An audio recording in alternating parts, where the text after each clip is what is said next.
Hi, I'm Chris Boyle and I'm a local producer in Edinburgh, and I've been producing for 2 years now, and this is my get to know with Jackie Knows Records. I would kind of describe my sound as,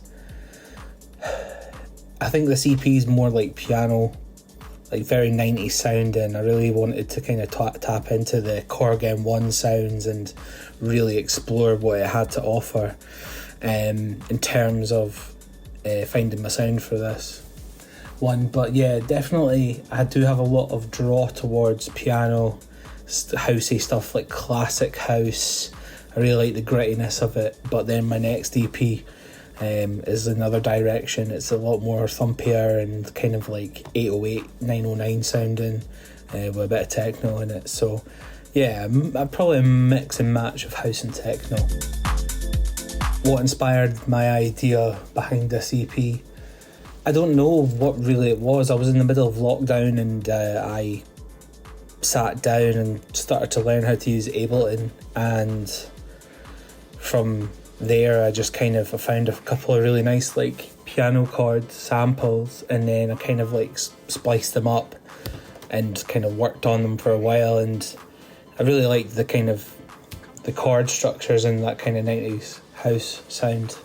So yeah, I just kind of rolled with that, and then I started looking at footage of, I think it was me and my family when I was a lot younger, and it was all like on the old like cams and like proper VHS tapes, and then I just kind of got a big nostalgia hit, and I thought, you know what, I want to make like a 90s kind of influenced house EP. My favourite track on the EP is NSS. Probably has to be one of my favourite. It's just a feel-good summer banger. Got a good kick all the way through it, and I just like the pace of it. It's quite upbeat, but part of me also really likes Mark McKenzie's remix of the NSS. I remember the first time I heard it, I almost wanted to message him and say just keep the track, because whatever you've done's tenfold on what I did. But yeah, NSS I think it has to be. I think for me, when I hear a certain kind of sound, if I listen to some music and I hear like percussion hits in particular ways, like a pattern, and I like that little hook with what they've done with the percussion or whatever piano or the bass line, and then I'll think I want to try something similar to it. And I'll start to develop ideas, and I'll get the strings in my head and everything. So it all kind of maps in my head a little bit, the kind of what I'm kind of going for. But then when I get down to sit and make the music, I always start with the drums, because I used to play drums when I was younger. It was the first instrument I ever learned. So I just kind of jump on the drums, get that dialed in, and then start to fill out from the bottom to the top until we've got a complete sound, like at its fullest. And then once it's done, then I go back in and I draw everything in. So yeah, I think the creative process is, from whatever I hear through the day, I'm constantly on the hunt for new sounds and music of all genres. So it's definitely where I draw most of my creative process, is from listening to everything else around me. It's a really tough one. I think Club 69 in Paisley was probably one of my favourite venues to play. I think just the sheer fact it's got so much history there, and you could feel it when you're in the booth. I was playing back to back with Nino Blink, shout out Nino, from Glasgow, and we did Paisley 69, and it was some night unbelievable. My dream back to back is Boys Noise. If it's a pre-2012 set, it would be him. More of the bleepy stuff. Still have a lot of influence drawn from the electro-y stuff from when I first started DJing. So next up is my EP launch on the 30th at the Flying Duck in Glasgow. So you can catch me there from 11 till 3. I'll be on 1 till 3. So I went on social media and I asked people if they had anything they wanted to ask me for this interview, and I've chosen 5 of the messages I got, so I'm going to respond to them. How did you get into music and being a DJ?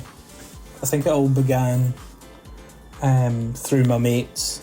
I've always been into music, and I was in bands, and I was in a samba band, and pipe band. I was just into everything really. And then my mates, when we were about 16, 17, decided to get a mixer and a laptop, and we had this Maya 44 USB, and it used to be drawn into this Behringer 3-channel mixer, and it had kill switches on the bottom for bass, which was cool.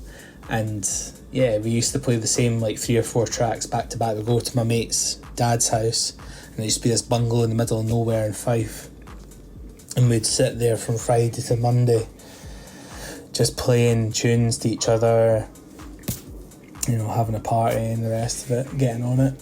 It was class.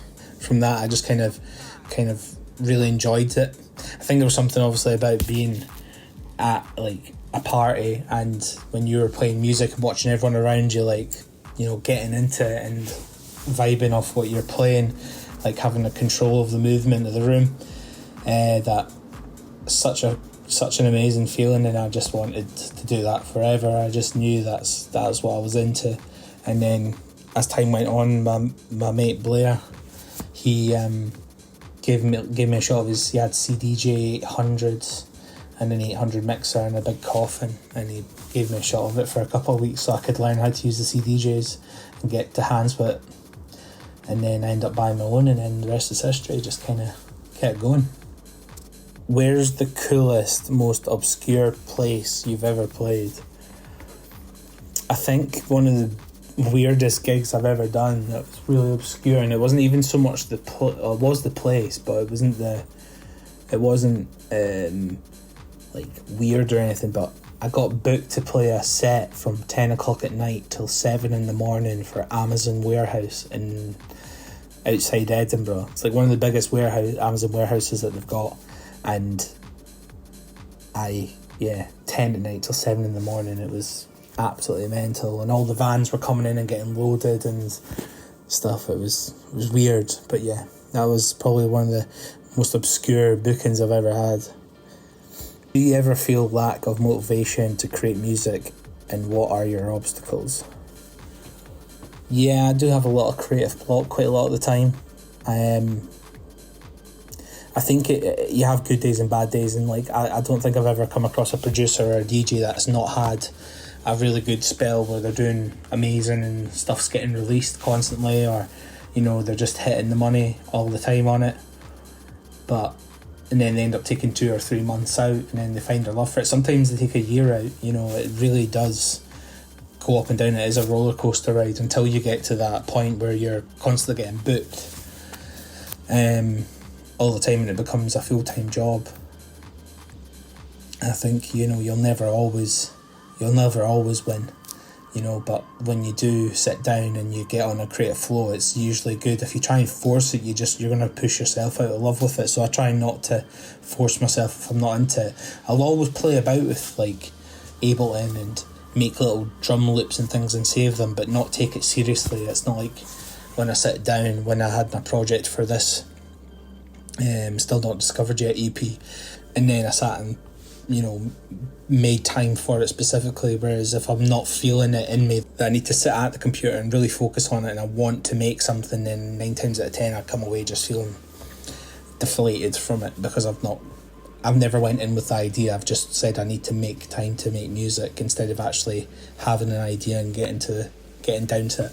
How do you maintain the confidence to constantly keep up posting on your socials? I think it's I think you do need to kind of love yourself a bit to be in this game, not in an egotistical way, but more of a, like, I love what I do, and I love the music I make, and I love the reward it reaps for when I play it out, when people get excited about it. That I live for that. So, you know, it doesn't faze me about what I post, or how often I post it. Like, I never put a post up and go, nah, I don't want to post that, or, you know, second guess it. If it's something to do with my passion and my music and my career, then I'm posting it, and it's out there and it's positive. I don't see, only negative people will bring you down for it, and that's not people you want around you. You want the people that are constantly there for you and want to see you win. So yeah, I'm confident all the people that support me are there for good intentions and they like what I do, so that makes me feel confident in what I post and to be on top of it all the time. His favourite holiday destination, now I'd probably have to say one that I've been to quite a lot and I seem to always want to go back to is Portugal. So somewhere down the Algarve, it's really nice. So yeah, Portugal's probably my go-to, but I did really enjoy Barcelona when I was there, but it was just far too hot. So yeah, I don't think I'll be back at peak times anyway to Barcelona. Anyway, I've been Chris Boyle, and you can pick up my debut EP on Friday on the Jackie Knows Karate Bandcamp and all good music platforms. Till next time.